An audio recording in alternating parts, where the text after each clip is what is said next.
ಅದಕ್ಕೆ ಹಂತ ಹಂತವಾಗಿ ಬಿ ಜೆ ಪಿಯವರು ಕರ್ನಾಟಕದಲ್ಲಿ ನಿರ್ನಾಮ ಆಗ್ತಾ ಇರೋದು. 67 ಯಾಕೆ ಬಂದಾರೆ ಅಂದರೆ ಇಂಥ ಅನಂತಕುಮಾರ್ ಹೆಗಡೆ ಮತ್ತು ಇನ್ಯಾರು ಕೊಟ್ಟಿದ್ರಿ ಅವರು ಇದ್ದಾರೆ ಒಂದಿಷ್ಟು ಜನರು, ಅಶ್ವಥ್ ನಾರಾಯಣ ಎಲ್ಲ ಹೇಳ್ತಾರೆ ಹಿಂಗೆ ದೇವ್ರ ಹೆಸರಲ್ಲಿ ಶಾಪ ಕೊಡ್ತಾರೆ ನಮಗೆ.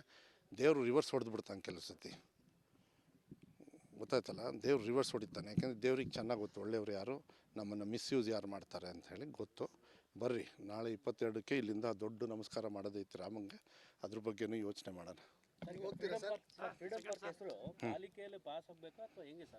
ಇಲ್ಲ, ಬೋರ್ಡ್ ಏನಿಲ್ಲ, ಗೌರ್ಮೆಂಟ್ ಈಸ್ ಎಕ್ಸಿಕ್ಯೂಟಿವ್ ಬಾಡಿ.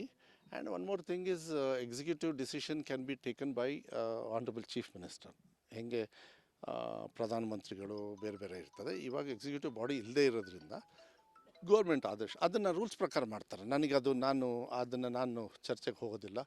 ಮುಖ್ಯಮಂತ್ರಿಗಳಿಗೆ ನಮ್ಮ ಮನವಿಯನ್ನಾಗಲೇ ಪಟ್ ಅಂತ ಕೊಟ್ಟಾಯಿತು, ಅದನ್ನಾಗಲಿ ಈಗ ಫೈಲ್ ಮೂವ್ಮೆಂಟ್ ಮಾಡಬೇಕು. ಯಾಕೆಂದರೆ ಟೈಮ್ ಬಂತು, ಕಾಯಬಾರ್ದು ಇದೆಲ್ಲ ಪುಣ್ಯದ ಕೆಲಸ. ನನಗೆ ಹೆಮ್ಮೆ ಅಲ್ವಾ, ನಾನು ಪ್ರಸ್ತಾವನೆ ಮಾಡಿರೋದು ಈ ರಾಜ್ಯದ ಒಬ್ಬರು ಮುಖ್ಯಮಂತ್ರಿಗಳಾಗಿರ್ತಕ್ಕಂಥ ಮಾನ್ಯ ಸಿದ್ದರಾಮಯ್ಯವರು ಮದು ಹೇಳಿದ್ದೇ ಕರೆಕ್ಟು ಅಂತ ಅಷ್ಟು ಒಳ್ಳೆ ಗಟ್ಟಿ ಧ್ವನಿಯಲ್ಲಿ ಹೇಳಿದ್ದಾರೆ ಅಂತ ಹೇಳಿದರೆ ಮತ್ತು ನಾನು ಬಿಡ್ತೀನ? ಇದನ್ನು ನಾನು ತಗೊಳ್ಬೇಕಾಗ್ತದೆ, ನನಗೆ ಆಗಬೇಕದು, ನನಗೆ ಆಶೀರ್ವಾದ ಬರಬೇಕದು. ಜನರೆಲ್ಲ ಆಶೀರ್ವಾದ ಮಾಡ್ತಾರೆ, ಆಮೇಲೆ ಆಶೀರ್ವಾದಕ್ಕಿಂತ ಮಾರ್ಗದರ್ಶನದ ಮೇಲೆ ಹೋಗೋದು ನನಗೆ ಜಾಸ್ತಿ. ಯಾರು ಮಾಡಿದ್ದಾರೆ ಅಲ್ಲ, ಇವತ್ತು ಅಧಿಕಾರ ಕೊಟ್ಟರು ನಾನು ಮಾಡಿದೆ, ಬೇರೆಯವ್ರಿಗೆ ಕೊಟ್ಟಿದ್ರು ಮಾಡಲಿಲ್ಲ, ಇಷ್ಟೇ ಡಿಫ್ರೆನ್ಸು. ತೀರ್ಮಾನ ಮಾಡೋರು ಜನರಲ್ಲ, ಓಟ್ ಹಾಕ್ತಾರಲ್ಲ ಡಬ್ಬಿಗೆ ಹೋಗಿ ಅವ್ರು ತೀರ್ಮಾನ ಮಾಡ್ತಾರೆ. ಹಾಂ, 22ಕ್ಕೆ ಸಿದ್ದರಾಮಯ್ಯವ್ರಿಗೆ ಕರೆದಿಲ್ಲ ಅಂತ ಹೇಳಿದರೆ ನಮ್ಮನ್ನ ಎಲ್ಲಿ ಕರೀತಾರೆ? ನಮ್ಮ ಲೆಕ್ಕಕ್ಕೆ ಇಟ್ಟಿರಲ್ಲ. ಬಟ್ ರಾಮ ಲೆಕ್ಕ ಇಟ್ಟು ಕರ್ಕೊಂಡಾನೆ. ನಮ್ಮ ರಾಮ ಬೇರೆ ಇದ್ದಾನೆ, ಅವನು ನಮ್ಮನ್ನೆಲ್ಲ ಭಾಳ ಜೋಪಾನವಾಗಿ ಕಾಪಾಡ್ತಾನೆ. ಅದು ಅಯೋಧ್ಯೆಯಿಂದ ಕಾಪಾಡ್ತಾನೆ. ನಮ್ಮ ಊರಾಗ ಒಂದೈತಿ ರಾಮನ ದೇವಸ್ಥಾನ, ಅದು ಇದಕ್ಕೆ ಭಾಳ ಸಿಮಿಲರ್ ಕನೆಕ್ಷನ್ ಐತೆ ನಮಗೆಲ್ಲರಿಗೂ.